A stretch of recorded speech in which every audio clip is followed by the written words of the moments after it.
Good morning बेटा, आप सभी को। कैसे हैं आप सब? अच्छे हैं? देखो, हमारा अगला चैप्टर है सिविक्स का संविधान निर्माण।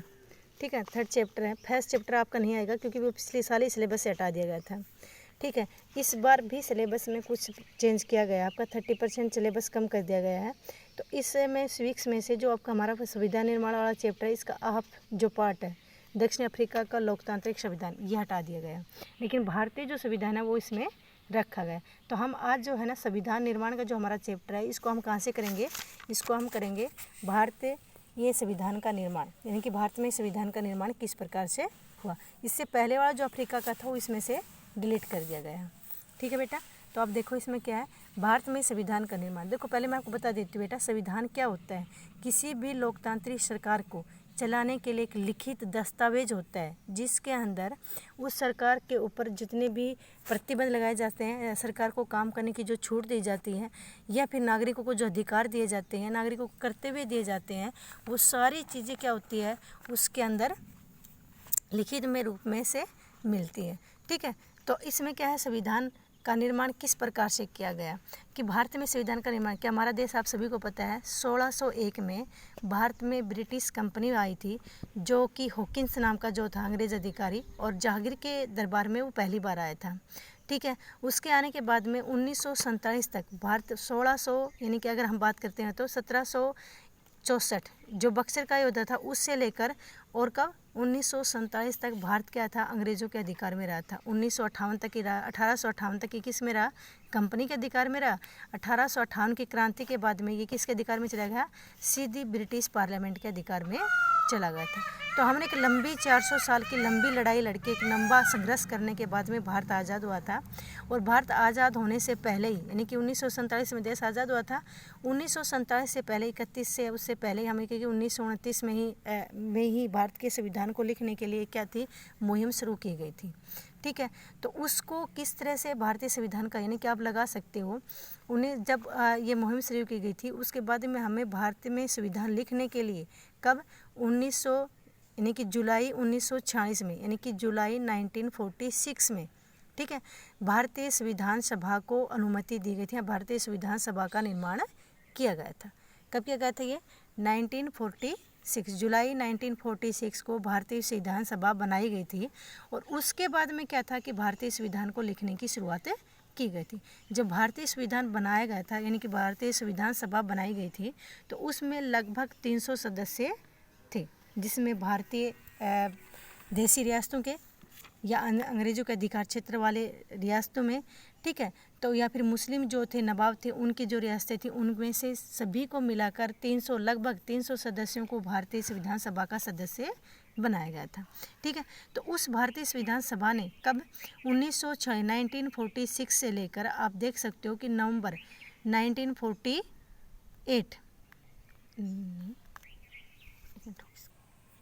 तो क्या बता रही थी बेटा मैं आपको कि जुलाई 1946 में संविधान सभा बनाई गई थी। और इस संविधान सभा ने लगातार 2 साल 11 महीने 18 दिन काम किया था।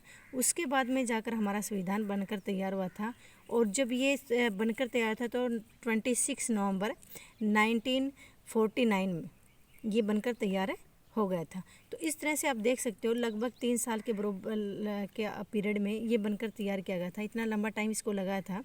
और दुनिया का अगर हम माने तो सबसे बड़ा लिखित, स्पष्ट और कठोर संविधान अगर किसी देश का है तो किसका है, वो भारत का ही है। ठीक है, आया आपको समझ में? क्योंकि भारतीय संविधान क्या है, कैसे बना था, मैं इसके बारे में आपको इसके पहले थोड़ी हिस्ट्री बताइए। जब तक इसको नहीं समझोगे आगे का चैप्टर आपकी समझ में नहीं आएगा कि भारतीय संविधान का निर्माण कैसे किया गया था ना। जुलाई 1946 में भारतीय संविधान सभा बनाई गई थी, जिसके अंदर लगभग 300 सदस्य शामिल किए गए थे।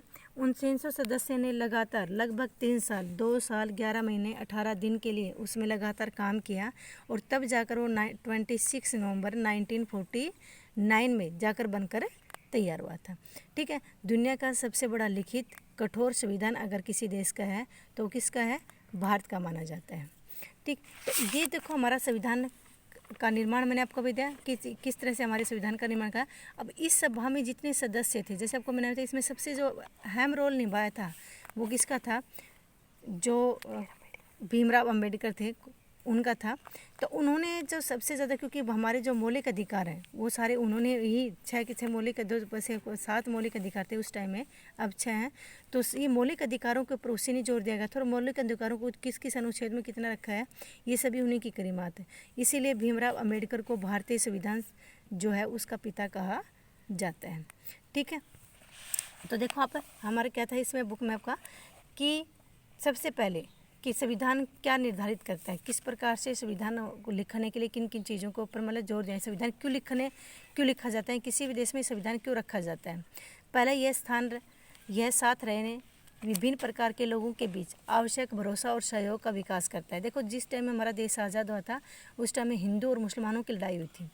ठीक है, तो उस टाइम में क्या हुआ था कि आपसी हमारे देश में रहने वाले लोग एक दूसरे के ऊपर विश्वास नहीं करते थे, सभी एक दूसरे को शक की दृष्टि से देखते थे, और सभी एक दूसरे से क्या करते थे, मतलब ये कहें कि एक दूसरे के ऊपर विश्वास नहीं करते थे, बल्कि एक दूसरे से ईर्ष्या और एक दूसरे से भेदभाव रखते थे। तो सभी धर्मों के लोगों को एक साथ कैसे रखा जाए, इन सब चीज़ों को के लिए उन्होंने क्या किया था, संविधान का लिखना जरूरी समझा। दूसरा था यह सरकार का गठन और फैसले लेने का अधिकार किसे होगा स्पष्ट करता है। यानी कि दूसरा इसमें क्या है कि सरकार का गठन कैसे किया जाता है, सरकार को किस तरह के कितने अधिकार दिए गए हैं, और सरकार किस तरह से अपने फैसले ले सकती है, काम कर सकती है, वो सारे संविधान में लिखे हुए हैं। तीसरा यह कि सरकार के अधिकारों की सीमा निर्धारित करता है। संविधान क्या होता है कि सरकार के सीमा निर्धारित करता है, अधिकारों की सीमा। कोई भी सरकार चाहे वो किसी भी पार्टी की क्यों ना हो, वो संविधान में लिखी हुई सीमाओं से बाहर काम नहीं कर सकते, यानी कि सरकार के ऊपर एक तरह से क्या करता है, कंट्रोल करता है ये। ठीक है, तीसरा क्या है, अगला है कि नागरिकों को क्या अधिकार देने चाहिए, ये हमें बताता है कि नागरिकों को कौन से अधिकार देना चाहिए। और चौथा यह अच्छे समाज के गठन के लिए लोगों की आकांक्षाओं को भी व्यक्त करता है। ठीक है, कि इसमें क्या है कि समाज को किस प्रकार का समाज का निर्माण करना चाहिए।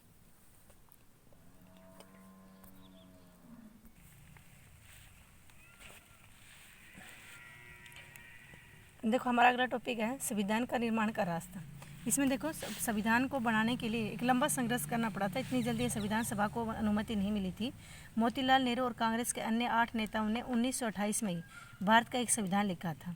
भारतीय राष्ट्रीय कांग्रेस 1931 के कराची अधिवेशन में यह प्रस्ताव में यह रूपरेखा रखी गई थी कि स्वतंत्र भारत का संविधान कैसा होगा। इन दोनों के दस्तावेजों में स्वतंत्र भारत के संविधान को सार्वभौम वैश्विक मताधिकार, स्वतंत्र और समानता का अधिकार और अल्पसंख्यक के अधिकारों की रक्षा की बात कही गई थी। इस तरह संविधान की रचना करने के लिए बैठने से पूर्व ही कुछ बुनियादी मूल्यों पर सभी नेताओं को सहमति बन चुकी थी।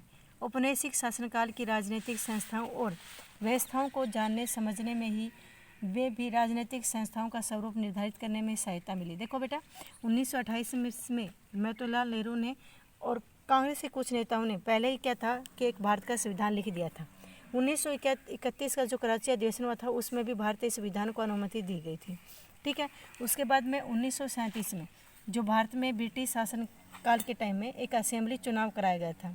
ठीक है, उस असेंबली चुनाव में भी क्या था कि एक लोकतांत्रिक सरकार के लिए भारतीय लोगों ने उसके ऊपर दबाव डाला गया, और भारतीयों ने बार बार इसी बात की मांग की कि किसी न किसी तरह से भारतीय संविधान सभा का निर्माण किया जाए।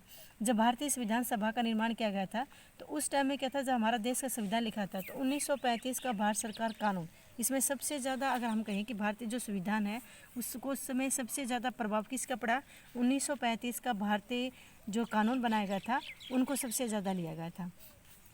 ठीक है, तो इस तरह से क्या था कि भारतीय संविधान को लिखने के लिए बार बार हमारे देश में आवाज़ उठती रही कि भारत संविधान लिखा जाए। स्वतंत्रता के पास भारत के स्वरूप को लेकर वर्षों पहले से चले चिंतन और बहसों ने भी काफ़ी लाभ पहुंचाया।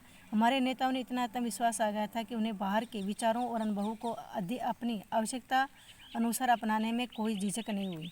हमारे देश के अनेक नेता फ्रांसीसी क्रांति के आदर्श, ब्रिटेन के संसदीय लोकतंत्र के कामकाज और अमेरिका के अधिकारों की सूची में बहुत अधिक प्रभावित थे। रूस में हुई समाजवादी क्रांति में भी भारतीयों को प्रभावित किया। वे सामाजिक और आर्थिक समानता पर आधारित व्यवस्था बनाने की कल्पना करने लगे थे, परंतु वे दूसरों की केवल नकल नहीं कर रहे थे। हर कदम पर वे यह प्रश्न अवश्य ही पूछते थे कि क्या ये चीज़ें भारत के लिए उपयुक्त होंगी। इन सभी चीज़ों ने हमारे संविधान के निर्माण में काफ़ी सहायता की थी। आज के लिए बेटा इतना ही। मैंने आज सिर्फ इससे क्या करा आपको कि इसमें भारतीय संविधान का निर्माण कैसे किया गया या भारतीय संविधान निर्माण का रास्ता कैसे बनाया गया, इतना आपको करा दिया है। इतना वीडियो देखो और आप इसके थोड़े बहुत शॉर्ट क्वेश्चन साथ साथ करते रहा करो। खुद बुक में पढ़ के शॉर्ट क्वेश्चन करोगे तभी ज़्यादा अच्छा रहेगा। ठीक है बेटा, ओके, धन्यवाद।